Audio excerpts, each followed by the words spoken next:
The first thing I want to say is that I'm very proud to stand here with you in solidarity to support your struggle and the peoples of Pakistan's struggle for freedom, justice and democracy.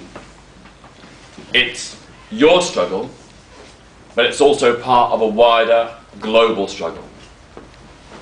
All across the world, in many, many countries, we find minority nationalities that are oppressed and subjugated by former colonies who themselves have become new colonizers. We see that in the people of Western Sahara, occupied by Spain, colonized by Spain, and now taken over and occupied by Morocco.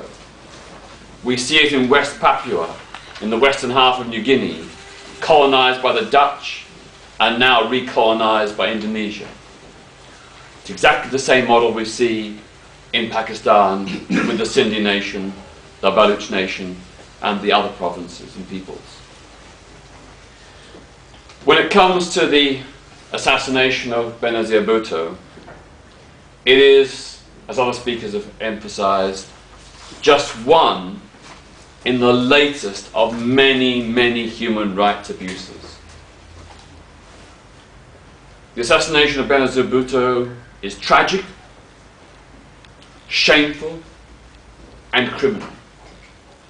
But just the latest in a whole series of tragic, shameful, and criminal acts by the Pakistan regime in Islamabad.